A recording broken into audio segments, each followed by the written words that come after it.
Welcome in, everybody, to Fantasy Pros. This is the Fantasy Football Podcast. It is me, Joey P. Joe Pizzapia. With me today, back fresh from the islands, is Aruba Erickson himself, Andrew Erickson, the king of bros, D-Bro. Derek Brown also here today, and this show is all about the wide receivers and the tight ends, the early ranks, and the early dissenting opinions. That's right, because not everybody is consensus. Not everybody agrees. Now, if you want the consensus, you, of course, can go to FantasyPros.com and look at the ranks we have up there in standard and half and full PPR. We've got it all for you. The early rankings for you crazy early drafters and your dynasty freaks out there, too. All that's there, as always. But this is about dissenting opinions. The two boys here have some different opinions on some wide receivers and tight ends. And if you want to check out some other dissenting opinions, head over to FantasyPros.com/compare, and you can pick your favorite experts like me and other experts as well and compare their rankings and see where the variants lie.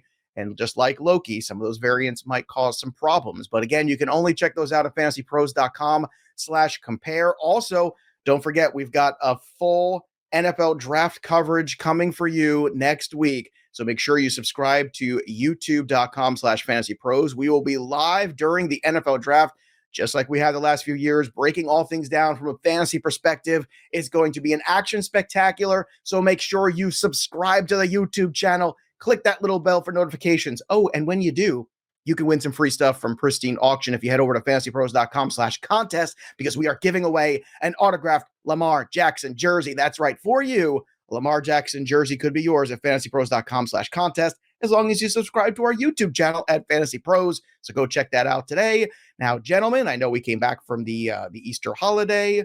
I know you've been on actual holiday for what seems like weeks, Andrew Erickson. So have you gotten all the sand out of your shoes and your shorts, and are you ready to talk football again, Erickson? Yeah, no, it's been a very eventful 2 weeks. This just, being away from the podcast, miss you guys, but, a lot of big life changes, got engaged, got COVID, and now I'm back. So I'm ready to roll. The draft's coming up, so I'm ready to rock. I got a lot of time by myself to think about my rankings when I was quarantining in my hotel room for 5 days. And yeah, Joe, I couldn't leave my room. You got to understand that. Yeah, sure, the beach is right there, but I just watch people. It's like that SpongeBob meme where you're Squidward, you're looking out of the window and you see SpongeBob and Patrick, they're just laughing and having fun outside. And that was me just looking out the window, being like, yep, I can't move. I can't go anywhere. Couldn't go for a walk. Couldn't do anything. I had to do workouts in the room just to move around, or else I was just going to be sitting for, hours on hours just looking at fantasy stuff, which again, that's the best part, about having this job is, I was able to work. So I was able to keep myself sane enough. So I'm ready, but I'm happy to be back. Well, thanks for that image. Now I won't be able to shake that the entire show, and I can't wait for the Twitter comments and things like that and the memes to pop up of Andrew Erickson dressed like SpongeBob, because that's, I told you, get engaged, everything goes downhill. So you didn't believe me. There you go. I told you. Derek Brown, I know you coming off the holiday. Hopefully the Easter Bunny did indeed visit your house. All the kiddos doing well. Everybody find their Easter eggs? Oh, man. Yeah, tons of candy. I think we're all getting over sugar rushes, and my kids ate 1 metric ton of Peeps, which I think are gross, but they love them. So yeah, it was a good time, man. I can't handle Peeps. I mean, we get it for the kids, and I'm just like, no, not touching that. No. So bad. See, the egg hunt in my house is like an action spectacular. A couple years ago, I started doing this thing where you find puzzle pieces in the eggs, and you got to put the puzzle together, and you flip it over, and then it's got another clue to something else. And then it started being themes. We did a Friends theme last year. This year it was How I Met Your Mother thing. So every year I got to up myself. It's becoming like Survivor. I have to wear a blue shirt like Jeff Probst. It's like a whole thing now in my house. And who knows? Maybe someone will get eliminated from the family. You never know. Someone off the island might snuff a torch. You never know. But today, we're going to talk about, again, dissenting opinions. So everybody's got different opinions about Peeps, just like Derek Brown and the rest of his family. Obviously, Derek Brown has them way down in the 50s in terms of candy. His kids are at like the 1-1 pick possibly with them. But let's start here with a guy that Andrew Erickson likes more, not a lot more, just 5 spots more than Derek Brown. And it's Jaylen Waddle, who is a lot of buzz around Waddle right now, Erickson, because of the Tyreek Hill move. Some people are completely off of him. Some people like me look at it as a great opportunity to get a discount on Waddle, because Tua is not exactly the deep ball thrower anyway. So what are your thoughts here on Waddle? Because you got him at 15 and Derek's got him at 20. That's 5 spot difference. And that's significant when we're talking about these guys who are in that fringe of wide receiver one? Well, the thing with Waddle is I do think that he is a really talented wide receiver. Liked him a lot coming out of Alabama. I thought that the Henry Ruggs comps didn't make a lot of sense because Waddle actually produced at the college level when he was on the field, and Ruggs really didn't do that much. So I never understood that comp. And I liked Waddle a lot. Even, entering a Dolphins offense, a lot of question marks last year. We weren't sure how the targets would shake out with Devontae Parker, Will Fuller, and ultimately it was Waddle that ended up being the target leader on that roster last year. Didn't really deal with a lot of target competition. Now, when you add in Tyreek Hill, like that's the big question mark. It's like, oh, well, will he lead the team in targets? You have question marks. But the thing is, I have more question marks about Tyreek Hill. Like we see this all the time with teams that go out and trade for these big blockbuster guys. They sign them, and then, who's to say they're going to use him the right way? At least I've seen Tua and Waddle, not only at the NFL level, but at the college level as well, like have a connection. Like I've seen these two guys operate together. And, we've seen the memes on Twitter about Tua, and what happens when he misses Tyreek Hill deep? Like funny things like that. Like there's no guarantee that Tyreek Hill is going to fit into this offense, seamlessly. Whereas Waddle, we've already seen him operate with Tua for multiple seasons and be a highly regarded wide receiver. So for me, when I'm looking at Waddle versus Hill, I'm taking Waddle every single day of the week because I know he's going to go later because Tyreek Hill has the name cachet, but that's because Hill's also been attached to the best quarterback on the planet in Patrick Mahomes. Like that's no longer the case now. So when I look at who's a better value between Waddle and Tyreek Hill, I'm going to take Waddle, who's also coming off a season where he broke the rookie record for most receptions by a rookie wide receiver. Now we see guys take significant leaps in their second year after a big rookie season. So I'm not sure why I'm fading Waddle potentially. Yeah, he has more target competition, but we could see the offense be more efficient. I don't have him as a top 12 wide receiver where a lot of people were ranking him before the Tyreek Hill trade. I think that he's in the middle wide receiver 2 range, and there's room for upside. What if Tyreek Hill gets hurt? Okay, boom. Like we know Waddle's going to see that massive target share because behind Hill, okay, you have Gesicki and a couple other guys, but not worried about Cedric Wilson. And I don't know. I think that Waddle is just someone that is an ascending talent. It would not surprise me at all if Waddle just straight out beats Tyreek Hill. Like Tyreek Hill, how do we know he's not starting to end up on the back end of his career? As an older, speedy wide receiver, dealt with some injuries last year, and the Chiefs obviously wanted to try to keep him, but came to the decision, well, you know what? We can probably get 75% of his production from Marquez Valdes-Scantling. So that's what we're going to do. So I don't know. I mean, when Mike McDaniel first got to Miami, who was he talking about? Jaylen Waddle. Was it Mike McDaniel that decided to trade for Tyreek Hill? Maybe, maybe not. Maybe it was more management. Be like, no, you need to get Tyreek Hill now, and you need to figure it out. Whereas he was originally thinking, no, I really want to build my offense around Waddle. And now you add Tyreek Hill to the mix. Okay, we'll see if it works out. But that's why I prefer Waddle as a value, and I think that he's still, a top 20 guy for sure. Well, you don't have to convince me because I've got him even higher than you in my rankings. I still got him at 12 because I am not going off the Jaylen Waddle train, and everyone knows I was on it last year. Derek Brown, I want to talk about a guy on your list for a second, and it's Michael Thomas. So you've got a 7 rank difference, so bigger than the last one we just talked about. Some of these are going to be huge, which I cannot wait to get to some of the bigger ones that are the double digits because the boys are already salty about them. But you got Michael Thomas at 13. Andrew Erickson has him at 20. So a 7 difference on Michael Thomas. Now, we haven't seen Michael Thomas in quite some time. So why the faith to jump back in with both feet the way you have him right now, which is basically as a fringe wide receiver 1? It's all targets. It's all volume. I mean, what outside of health is going to keep Michael Thomas from gobbling up 1 metric ton of targets in New Orleans? I mean, he's competing right now with Adam Troutman, Marquez Callaway. Maybe they add a wide receiver in the draft, but I mean, still, that's up in the air. So if that happens, then yes, well, I'll bump Michael Thomas down. But as of right now, he's in this tier of wide receivers where I've got him ranked as an upper echelon wide receiver 2. That guys that are in great scenarios just to gobble up volume. And if the touchdowns happen to go along with this volume, and we've seen Michael Thomas, it's not like the highs for Michael Thomas. And I think we're at a point of the offseason. We haven't heard a lot of reports or pretty much any about what his health status is. So I'm taking more of a glass half full approach and saying, okay, well, I'm going to project him healthy right now because we don't have any other information to say that he's not. And if that's the case, when healthy, we've seen Michael Thomas be one of the best wide receivers, if not the best in the entire league. So even a watered-down version of that, considering gobble-up targets, considering who he's going against on a weekly basis, 4 targets in New Orleans passing attack right now as it's currently constructed. All right. So is it just the same for you, Andrew, also when it comes to Thomas, that you think, well, the volume is there. That's what Derek's saying. It's there for the taking. Why are you so hesitant to put Thomas back into that level?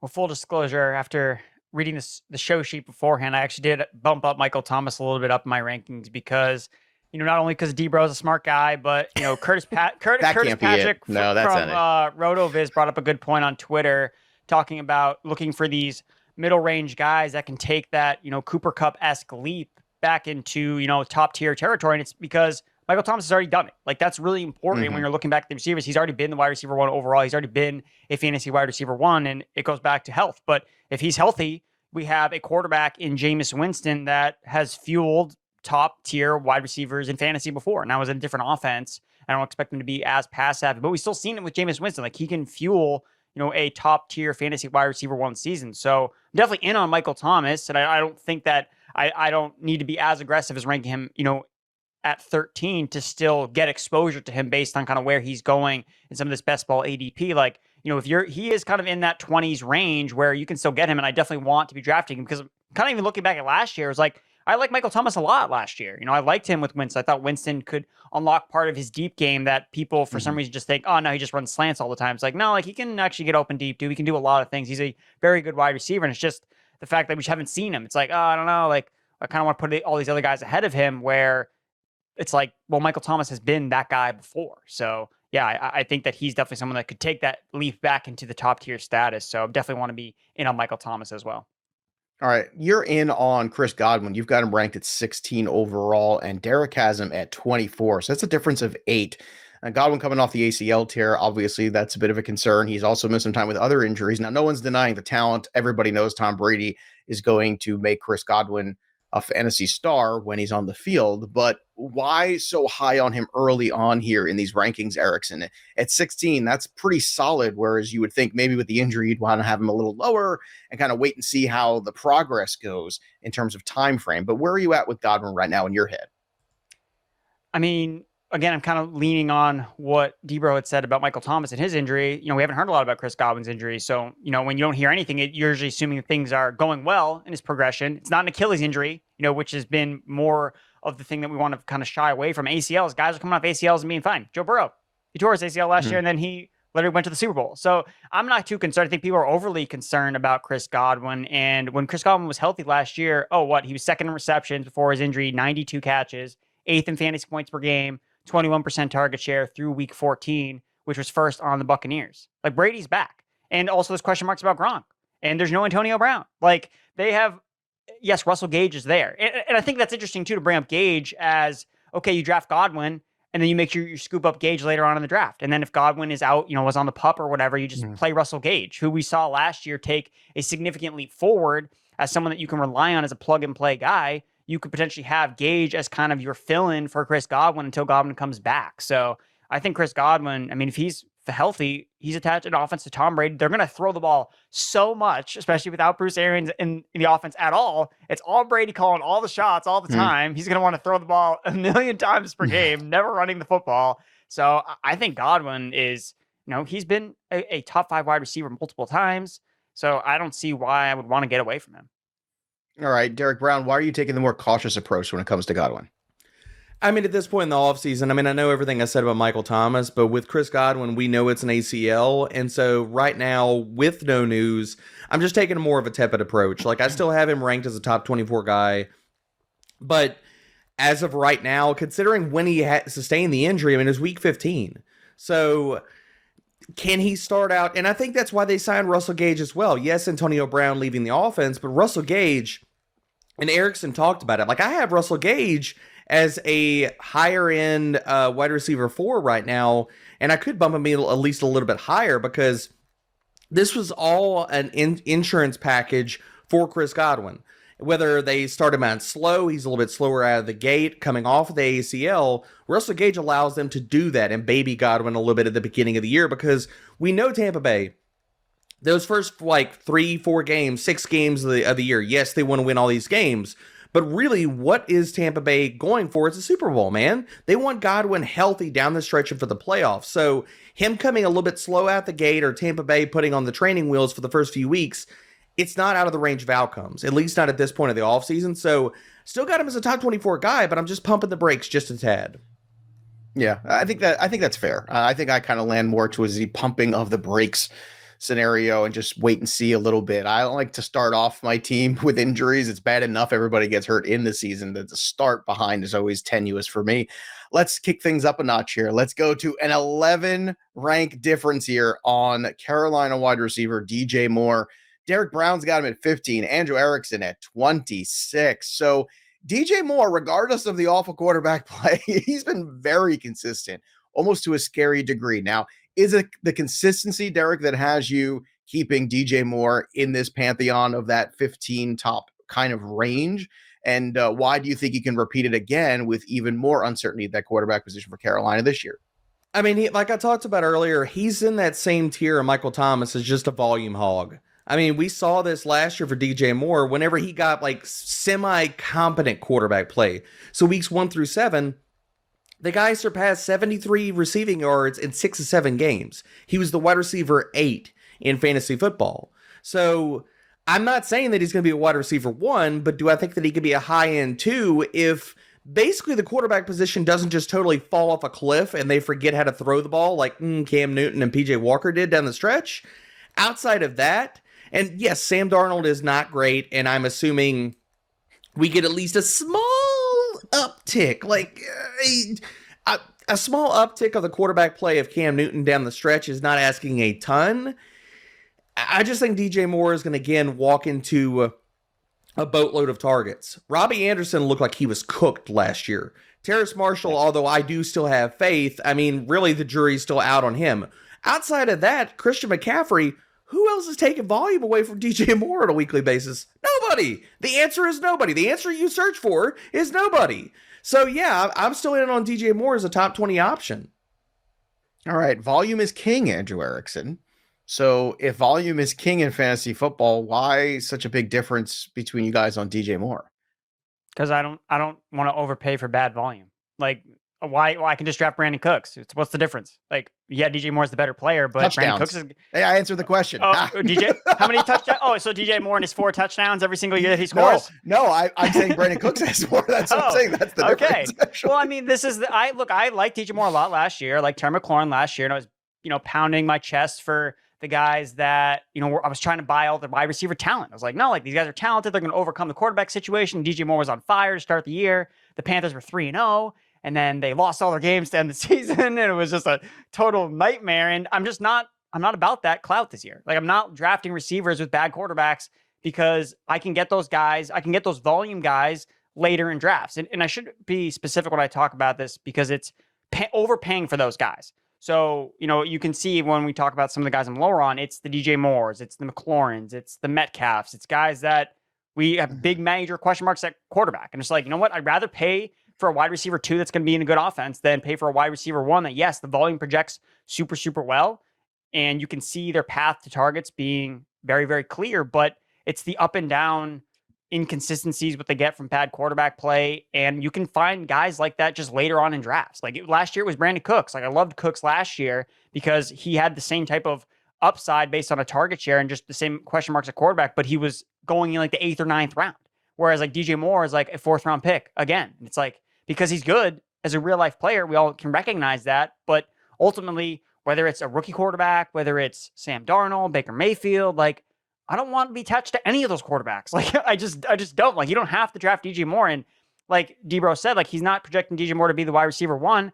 I want to find guys that can be the wide receiver 1 in that tier. I want to see guys that can take that next step. Whereas DJ Moore, his ceiling is always going to be capped because of the quarterback play. So that's why I'm a little bit lower on him. And just so you know, Andrew Erickson is keeping things real here on the program because he is 5 spots lower on Terry McLaurin than Debro, 4 spots lower on DK Metcalf, 5 spots lower on Brandon Cooks, and then Tyler Lockett. I guess you could kind of put in that same conversation as well. 8 spots different, but 8, I mean, that's not so big. Let's go to another number bigger than 8. Let's try 9. How about Amari Cooper? Let's do this one. You've got him ranked at 18, Erickson. Debro's got him at 27. So that's a pretty big variance here. Now, I understand a lot of this has to do potentially with the looming suspension of Deshaun Watson. We'll see how that all goes. But Andrew Erickson, having him ranked at 18, there's a certain confidence you have. So what's baked into that number for you right now, considering the uncertainty of Watson's start to the season? Well, it's complete opposite of my other argument being lower on DJ Moore and guys like that is because I'm worried about the quarterback play. Amari Cooper now has Deshaun Watson as his quarterback. And you talked about a looming suspension. I'm starting to lean more into the fact that I don't think he's going to get suspended this year. We've seen suspensions like this take much longer and get pushed back years, like with Tom Brady. Like he did not get suspended at all the first year. And it was the next year that he ended up taking a 4-game suspension for Deflategate. Like this stuff gets pushed back all the time. And obviously this is me trying to analyze the situation from a legal perspective, but it's something to, get early on. Like, and make Andrew your decision did not now. go to law school. I just want to point that out for everybody, just so we're clear. He is not a lawyer. He doesn't play one on TV. He is merely speculating there. Go ahead. Yeah. So I think that it's during the offseason, you want to, kind of make a stance. Be like, you know what? I don't think that he's going to get suspended. So I want to get in on Cooper now. I want to be higher on Amari Cooper now because, why have they not signed Will Fuller yet? That was something that was kind of in the ethers. Like maybe they don't draft a wide receiver. Okay, now Amari Cooper, like when it's all said and done, the dust settles after free agency, after the draft. Oh, wow, Amari Cooper is the wide receiver 1 attached to Deshaun Watson. How is he not a top 20 wide receiver? You look at the guys that Deshaun Watson has been with. DeAndre Hopkins, Will Fuller was wide receiver 8 per game in 2020. Brandon Cooks was wide receiver 16 in 2020. It's like, and Brandon Cooks wasn't even the wide receiver 1 that year. So I get that Cooper's, history and track record of he's never really been a wide receiver 1. Well, he's never had Deshaun Watson as his quarterback. Like Deshaun Watson's the best quarterback he's ever had. Like he's better than Dak from a fantasy perspective. And there's less target competition. Who's the number 2 wide receiver on the Browns? Is David Njoku? Like, because that's what it kind of looks like. They don't have Austin Hooper anymore. They have Peoples-Jones, Anthony Schwartz, like these kind of one-dimensional speedster guys. And then it's Cooper. Like Cooper could crest, 25% target share for the first time in his career. And that's well worth, being a top 20 wide receiver. So yeah, I get that the bigger concern is probably like his splits. I know that he's not great outdoors, and Cleveland has a track record of being like a pretty terrible place to play. And you're going to get some of these Amari Cooper games where he just does totally dud out, but he's going to have massive games with Deshaun Watson. And you're going to be like, boom, like you're going to see a couple 40-point games from Amari Cooper when he does blow up with Deshaun Watson and some of the shootouts that they play in. All right. So Derek, is Amari Cooper ranking for you really just kind of tied into the uncertainty? Because that's a pretty easy out there for you to take. I mean, that's exactly why I have him ranked where I have him ranked. Like, I mean, I think talent and everything that Andrew laid out is why I still have him as a top 30 wide receiver. Like, I got him at the top end of wide receiver 3. Now, if I knew that Deshaun Watson wasn't going to miss any games, if I knew that he wasn't going to get suspended, that was my next question. What happens if you know there's clarity? Yeah. If I knew all of that, then yes, he would automatically vault to the top end of that entire tier that I keep talking about of wide receivers that are going to see volume. Like Terry McLaurin, Jaylen Waddle, like the top end of, he'd be a top 20 wide receiver. I'd be right where Erickson is if I knew that Watson was going to play, but I don't. And we're all speculating. So that's what's baked into this ranking for me, because none of us know. None of us can say with certainty Watson is or is not going to play. And if Watson is not playing for at least, say, 2-3 games, 4, somewhere in that range, it's going to bump down Amari Cooper, because I'm sorry, like, I'm not buying into Jacoby Brissett, and all they're going to do is run the damn ball. So that's why, at least at this point in the offseason, and I don't know, that I'm going to put Amari Cooper, like, he's still a top 30 option, like I've talked about. And for all the reasons of talent and the target competition or non-competition, besides David Njoku, that's all baked into where I have Cooper, at least at this point. All right, let's go to some salty ones here. Let's start at your 32nd ranked wide receiver. I know it's like, oh, we're jumping all the way to 32. It's going to be worth it, folks. We're going to live in the 30s a little bit, because there is a disparity here that's just off the charts. Of a couple guys. First is Kadarius Toney of the New York Giants. Now, you've got him at 32. Andrew Erickson has him at 46, a 14 rank difference. So I understand Kadarius Toney was hurt a lot last year. I understand the offense was a mess. I get all of that. You still seem from this ranking at least to think, okay, this is a guy that's got some relevance here. We're talking a wide receiver 3-ish kind of upside. Who knows, some game-breaking ability we kind of flashed a little bit last year we saw. So talk to me about Kadarius Toney, why you think he could still be relevant in 2022. Because when he was on the field, he was hyper efficient. You're looking at a guy that crested almost 2 yards per route run. his targets per route rate were amongst the best in the league. And I understand it's a small sample, but what is going to stop him regarding health? What is going to stop him from running all of that back in what we think is going to be an improved scheme? He's fighting for targets with who? Kenny Golladay? Okay, good luck. Darius Slayton? These other like tight ends and who knows what, and what, Saquon Barkley? Like, Kadarius Toney could easily explode, and we're talking about guys that have massive upside for this year. On that depth chart right now, what is to stop Kadarius Toney from getting close to a 30% target share, from being the guy and taking this massive sophomore leap? I mean, last year in small sample, when he was healthy, we saw the efficiency. Okay, now we get health and we get more games played. We get a better offensive scheme. And Daniel Jones, like, I know he's not great, but is he going to play worse in a better offensive scheme? I mean, we're going from Jason Garrett to Brian Daboll. Come on, like, I think that the ceiling is definitively there for Kadarius Toney for this year, and that's something I want to be above consensus for walking into the season. All right, so you're above consensus. You're buying in. Andrew Erickson doesn't look like you're buying in. So why are you selling Kadarius Toney's value this year? Because 14 is a pretty big variance, all the way at 46. He's more of a bench wide receiver in your mind. I mean, goes back to what Debro had mentioned. It's a small sample size, and I know he had a super high target rate per route run last year in a different offense. You know, are we going to see that from Brian Daboll in his offense? We're going to see them hyper target one receiver on the field. I don't know.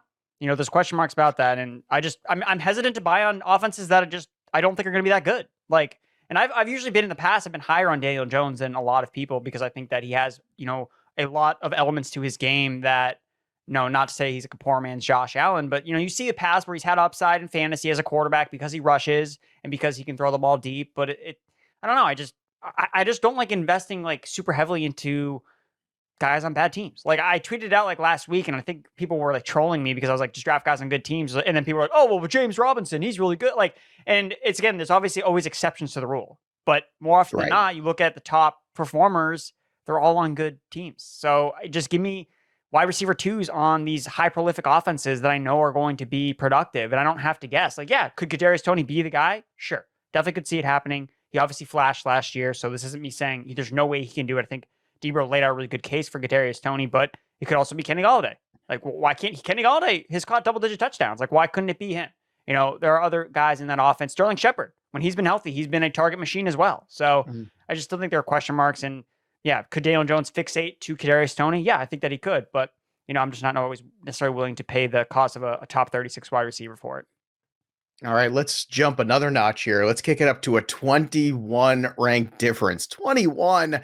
How about 21 on a guy who was drafted as a low-end wide receiver one just last year? How about that kind of variance? Talking about Allen Robinson, number 21 on Andrew Erickson's list, number 42 on Derek Brown. So Andrew Erickson, I know last year was disappointing, to put it mildly, for those people who drafted Allen Robinson.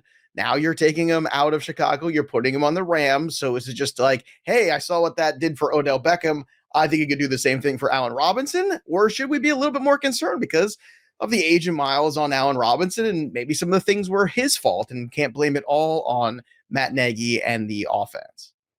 I know. I think you can. I think you can blame a lot of it on Matt Nagy and the offense last year. Allen Robinson, it seemed like he had just kind of checked out. You know, he was like, I'm not getting the ball. Like, this isn't working for me. He was dealing with injuries last year, even when he was on the field. So look, you're inserting him to a high prolific offense. You know, the Rams are going to be, I say at worst, a top 10 offense next year. I don't think that's a hot take. I think the Rams are going to be good with Matthew Stafford back, Sean McVay back, hopefully. So you look at last year with Robert Woods, who's now in the Tennessee Titans. You know, he was wide receiver 17 half-point PPR before his injury. Okay, boom, you already have a top 20 wide receiver, and that was with Cooper Kupp, you know, doing unbelievable things, which I think most of us think that there's going to be some type of regression for Cooper Kupp because it's just impossible for someone to have the best wide receiver season of all time again. Like, it's just going to be really hard for him to sustain that type of production. So who's that going to benefit? Probably the wide receiver 2 on the Rams, which is Allen Robinson. Odell Beckham Jr., he's not on the Rams back either. And even if he is re-signed by the Rams, he's not going to be ready for till October, like considering he tore his ACL in the Super Bowl in February. So you have a a path where Allen Robinson can step in and be a wide receiver 2 on the Los Angeles Rams, a good offense where he could definitely flirt with double-digit touchdowns, which is what he's done already. He in his resume, he has a 14 touchdown season. He has seasons with 150 targets in 2 seasons. So I see all the path to the upside with Allen Robinson here, and that's what Matthew Stafford showed us last year. He's a quarterback that unlocks potential. Kenny Golladay with Matthew Stafford. Oh, he was a top 5 fantasy wide receiver. Cooper Kupp, obviously wide receiver 1. Robert Woods, a top 20 wide receiver. Odell Beckham Jr. down the stretch. 90% target share, 12.4 fantasy points per game from week 12 through the divisional round. That was a fantasy wide receiver 2 production. So I think wide receiver 24 is like exactly where Allen Robinson should be in terms of consensus. I have him a little bit higher than that at wide receiver. I think I said I'm 18 or something, or 21. At 21. So yeah. I think that he's a strong back end wide receiver 2. And yeah, I mean, wide receiver 42, D-Bro, is blasphemy in my opinion. Well, now, Derek, your ranking reeks to me of AJ Green, of Julio Jones, of, okay, older wide receiver who's been very productive. I mean, nobody's Julio, but I'm just kind of, just making the same kind of statement of a guy that we've felt really good about fantasy, getting up there in age a little bit, going to their team, all of us thinking, oh, fresh start. We're going to go right back to being the old version of this guy, and it doesn't happen. Is that what's baked into this ranking here?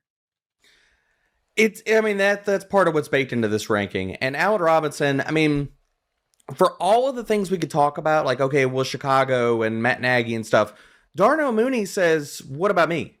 Darnell Mooney produced in the same exact offense that Allen Robinson did. Like, he actually stepped forward, and considering if Allen Robinson was a 25, 26-year-old wide receiver, I wouldn't even be saying half of this stuff. But he's not. Right. So we can't totally just dismiss, like, his efficiency metrics last year just fell off a damn cliff. And we can't totally outhandedly just say, okay, like, that's all because he was tired of the situation. But the other thing about it, it's like, I know Allen Robinson still got paid and he still got a good contract. But, like, do we really think that, like, okay, he just said, like, okay, I'm probably going to be a free agent this upcoming offseason. I'm just going to take my value and just not care. I'm going to not care. Like, because that'll look really entertaining to another team that's going to sign me. And I know he's still got the good contract, but there's a flip side to this coin. Like, Allen Robinson could be on the back end of his career. That fall off that we saw could also absolutely be the fact of he hit the age cliff. And for all the things that Odell Beckham did last year, it still was the Cooper Kupp show. And he still didn't get this massive target share. He relied a lot on touchdowns last year. And for Robert Woods, we also saw him start the year as the wide receiver 46, 44, 65, 27. Now, he had a massive game and some touchdown production down the stretch. Like, the 14 target game that he had against Seattle obviously is a massive outlier compared to the rest of his line for the rest of the season. And so, they were picking on the corner there in that game. That was pretty obvious. Yeah, they were. Well, and there was also narratives walking into that week where Robert Woods was also in the press saying, like, I need some targets. McVay, we talk about coaches and not following narratives or not, like, basically following up coach speak. McVay that week was talking, like, earlier in the year, he talked about, okay, we're going to get Deshaun Jackson involved. And you saw a big game from Deshaun Jackson. That week walking into that game, he was like, we're going to get Robert Woods involved. And they fed him the damn ball the entire game. Now, Allen Robinson, there's a lot of question marks. And Erickson we've talked about this and taking, like, leaps on efficiency and stuff like that. I'm just taking the opposite side of the coin and saying there is a range of outcomes where Allen Robinson is cooked. Just because the Rams gave him the money, I'm not willing to sit here and say that, considering what we saw. I'm pumping the brakes, and we're taking different stances. Like, I'm saying, like, there is a range of outcomes where he's done. He's not the Allen Robinson we saw, considering age and all these different things, and it's still going to be the Cooper Kupp show in 2022. All right, that is fair. This is a fascinating one. I'm glad we really spent some time here on Allen Robinson, because I think this is going to be a very divisive one for the next 3 months going through draft season, and there are people going to buy in, and everything is going to be rosy and fresh, and other people are going to be really hesitant. I'm kind of in the middle. I got to tell you the truth. And the reason I'm in the middle is because, to me, it's all about the value get him. If I can get Allen Robinson as my third wide receiver, I'm okay with it, because I feel like the range of outcomes then I'm willing to take that both of the guys just presented. But for me, if I have to pay for him as a wide receiver 2, I don't want range of outcomes. I want productivity at wide receiver 2. I want steady. I want a guy I can believe in, trust, who's age right, who is in a good quarterback situation, good offense, all of that stuff. Let's get to another one of these guys. How about this next one? Plus 23. That's the difference in rank between Andrew Erickson and Derek Brown on the next guy. Adam Thielen. Adam Thielen is ranked number 33, probably appropriately so, I would imagine, here on the wide receiver ranks for Derek Brown. Andrew Erickson is out clearly on Adam Thielen this year at 56. Now, I get it. I understand where Erickson's coming from, but Debro, first, defend the honor of Adam Thielen, who, I think a lot of people thought maybe last year he'd fall off a cliff. Didn't quite fall off a cliff. Yeah, he's another year older. Yeah, a lot of mileage. Yeah, the injuries certainly are looming potentially. But Adam Thielen as wide receiver 33, talk us through it. I mean, when he was on the field last year, Joe, we saw he was the wide receiver 14 in fantasy points per game. So I'm baking in some of the age here. I'm not saying that he's going to be a top 24 wide receiver. I'm not saying that at all. But for all the years that we talk about Thielen, yes, a lot of his efficiency metrics dropped off. The guy keeps freaking scoring touchdowns. And there are certain players, like when we get to certain points of their career, okay, like we kept waiting for Russell Wilson's efficiency to drop off. He was just playing out of his mind for multiple years. We're like, okay, well, the volume's not there. For a lot of players, yes, like touchdowns are not a sticky stat, but we see Thielen get looks in the red zone, and some of that goes with the quarterback rapport.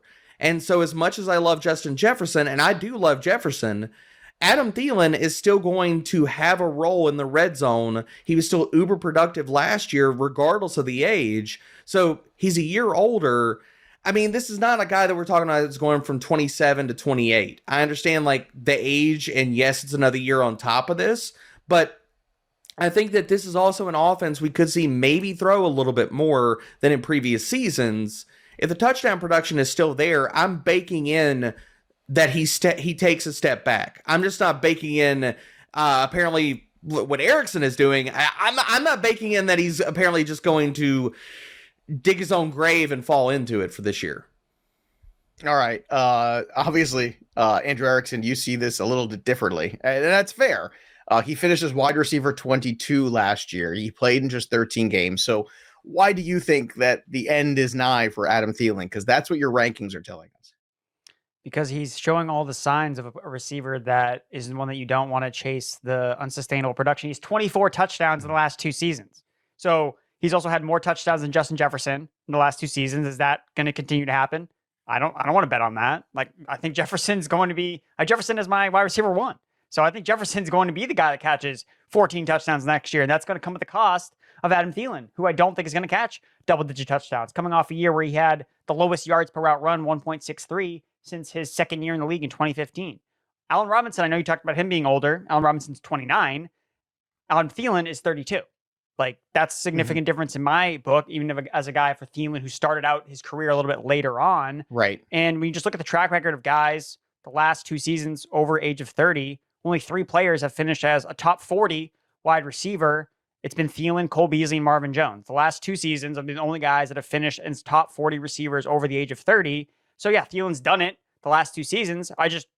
Okay, sure. Like, yeah, is he going to finish probably in the 50s? Like, probably not. But I want guys that are going to leap. I don't want guys that I'm trying to like hold on to hope that, oh, I have Thielen, I think that he's going to return value where I draft him. I don't care about returning value. I want a guy that can smash his ADP.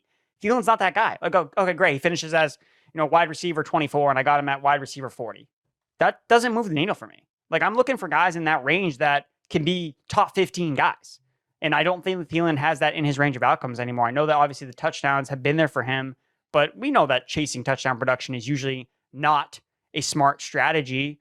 And could I look dumb? Could he catch another double-digit touchdown? Especially week 1, of course, he's going to catch 3 touchdowns. Like, I know that's going to happen, but I'm sure Derek Brown will make it a point to be on that show. But when that happens, Debro's a smart guy. Debro's going to come on this pod and be like, sell high. Sell high on Adam Thielen. Right. And that's what we're going to be talking about. That's what we're going to be talking about Thielen all year long. Sell high. So, like, don't draft him in the first place, because when you draft players with the idea like, oh, I'm going to try to flip him, sometimes it doesn't work out. So for me, I can already foresee the season of Thielen happening. He's going to deal with some injuries.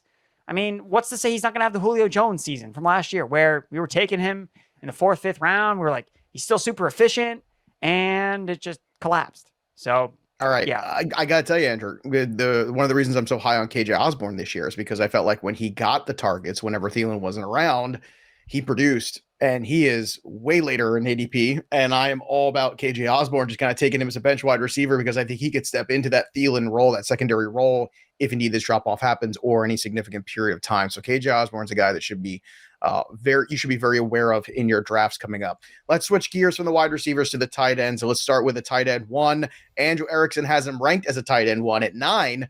Derek Brown does not. He's got him at 14. Dawson Knox. Andrew, talk to me about Dawson Knox, what you saw last year, what you think can carry over this year to make him a tight end 1 again.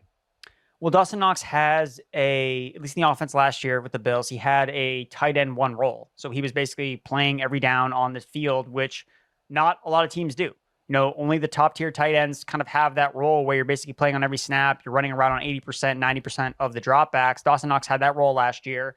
And yes, a lot of his production was tied to touchdowns. And yes, is he going to experience some touchdown regression? Most likely. But I also know that he plays an offense that is going to score a lot of touchdowns, like with Josh Allen. And I'm willing to bet on him in that area. Now, I don't like necessarily drafting a lot of guys in this range. It's kind of where you need to look at the discrepancy between ranking and ADP of a player. If Dawson Knox is going as the ADP tight end 9, I'm probably not going to draft him. I just don't traditionally draft guys in the middle range because I know that the range of outcomes from Knox versus guys you can get at tight end 12, 13, 14, 15 probably isn't that large. But if I'm placing my chips on one of these guys, we've seen it with Knox, we've seen the upside with him attached to a Josh Allen offense. And I really don't think the OJ Howard thing really matters at all. In my opinion, look, I think Howard's a backup. They use one tight end. And I think that they maybe will try to sprinkle out OJ Howard in the slot a little bit. And then they're going to realize, wow, this guy's not as good as we thought he was. Just like they figured out in Tampa Bay. And they're just well, we're going to go back to Dawson Knox being the every down tight end. Now, could things change? Maybe in the preseason we see usage and it's they're splitting the tight ends. Okay, that would open my eyes and want me to change my perspective on Dawson Knox. But I think that he has a clear, tight end 1 upside in a high-powered offense because that's what you want. You want athletic tight ends and high-powered offenses attached to good quarterbacks. And Dawson Knox checks off all those boxes. All right, so let's move over to a guy that Derek Brown thinks can crack that tight end 1 conversation. Andrew Erickson, not so much. At 13, Derek Brown has Irv Smith of the Minnesota Vikings coming back from his injury last year. Erickson still got him at 22. He's in the wait and show me kind of stage of things. So talk to me about Irv Smith, why you think he can be another part of this Vikings offense that might be fantasy relevant. Well, I guess the other side of this coin is, Erickson, if you're so low on Thielen, then why are you not higher on Irv Smith? Oh no, you didn't. Touchdown's got to go somewhere, man. And Irv Smith, whenever we've seen him playing the full-time role without Kyle Rudolph, he's been efficient. So, as well as garnering red zone work. And so with Irv Smith, I think that all we need is health. And yes, if Adam Thielen takes a step back, and I know maybe I'm talking myself out of Adam Thielen, maybe I need to go adjust my Adam Thielen ranking a little bit in the sense of bumping him down some more, because Irv Smith, I think somebody's got to catch touchdowns. They're going to throw the ball enough. If the passing rate surprises at all, I'm willing to buy in on a young player that we just haven't seen play a full season in the full-time role, because look, when he has been out there on the field, he has been pretty damn efficient. As a guy that, going back to 2020, he was 8th in yards per target. He also garnered a good red zone role. He was 2nd in fantasy points per target. Now, I know a lot of those are really, really high efficiency numbers, small sample size, but even if we bump that down and we water that down a little bit, that still equals him being on the fringe of tight end 1 conversation, considering all these different parts. Yeah, we could agree. If you move Thielen down, I'll move Irv Smith up a little bit. No, I could definitely move Irv Smith up a bit. Is this like a treaty? Oh my god! I'll draft the papers up. Oh my goodness! What the hell just happened to my show here? I was like, all right, if you move him 3 spots, and I shall move him 4, and we shall go out to Denny's and have a grand slam breakfast together. Deal. Very good. Extra bacon for everyone. That sounds really good, actually. Yeah, let's sign up for that. Let's go. I'm the king. I've always got the crown available at all times on the podcast. All right. I want to move on to some more tight ends here because I know we're running low on time. Pat Freiermuth, you've got at 12. Andrew Erickson, a 6-spot difference here between you and Derek Brown, who's got him at 18. So even with Trubisky, you still think he can hang as a tight end 1, it seems. Yeah, I think that Pat Freiermuth showed us last year just the talent. I mean, obviously the hyped up rookie was Kyle Pitts, but you don't overlook what Freiermuth did last year. He was the first rookie tight end selected in the second round to finish as a top 18 option since 2013. So what he did was like really special last year. And yes, again, similar to Knox, like a lot of the production was touchdown production. But I mean, if you go search anywhere, everybody thinks that Mitchell Trubisky is just a significant upgrade over Ben Roethlisberger. I'm pretty lukewarm on that stance. Like I can see the argument either way, but I'm not. Well, even if he's lateral, Andrew, right? I mean, if he's lateral, he's a tight end one. Yeah, I think, and that's the thing is like Trubisky, we don't know who he's going to latch onto. Like it could be Deontay Johnson, it could be Claypool, it could be Freiermuth. But the thing with Freiermuth is I know that he's a good tight end. He's athletic.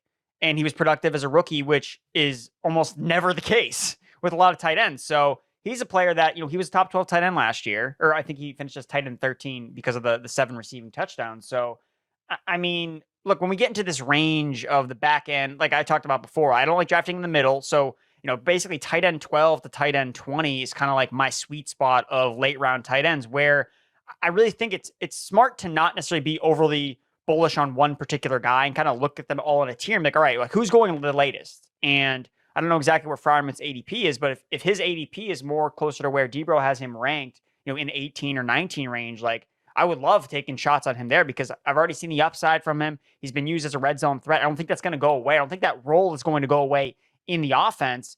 And we don't know, who Trubisky will latch onto as his favorite go-to target in the Steelers offense. And when there's ambiguity, I like to go for the guys that are the cheaper options. So, that's why I'm an advocate, even in my rankings, like I like Claypool a lot more than I like Deontay because I think that Claypool's price is not as expensive, obviously, as Deontay, but it's also factoring the ambiguity around which receiver Trubisky will kind of gravitate towards more in the offense. Now, it was always Deontay with Ben Roethlisberger, but like he's not the quarterback anymore. Like, and we've seen Roethlisberger all his years as a quarterback, like always like target the number one receiver heavily.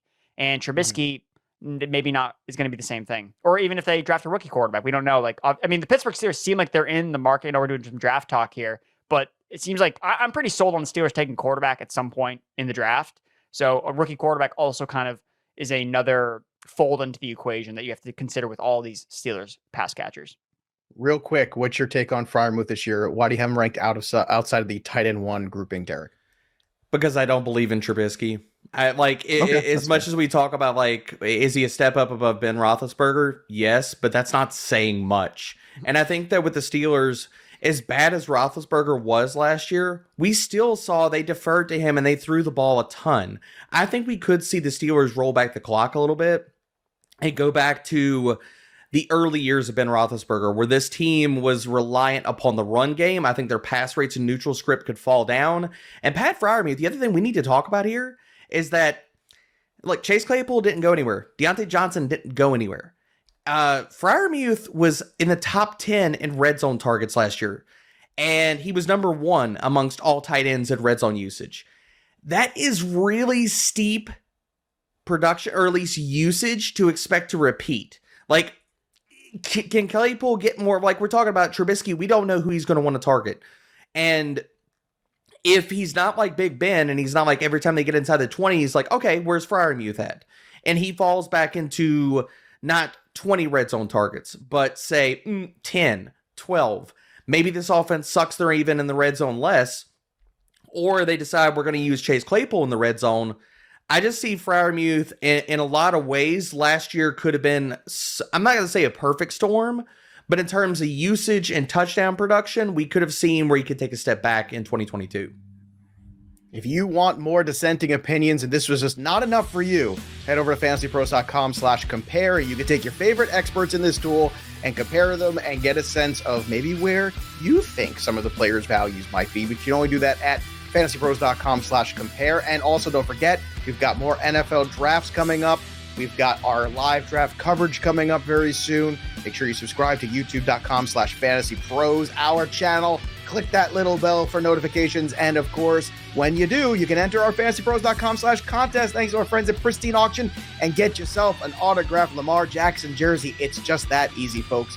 That'll do it for us, but the story of the game goes on. For Aruba Erickson and Derek Brown, I'm Joey P. We'll see you next time, kids. Thanks for tuning in to the Fantasy Pros YouTube channel. Don't forget to check out our featured videos. And while you're at it, make sure to follow us on Instagram, Facebook, and Twitter at FantasyPros, so you can get the latest news and updates to give you the edge you need in your fantasy league.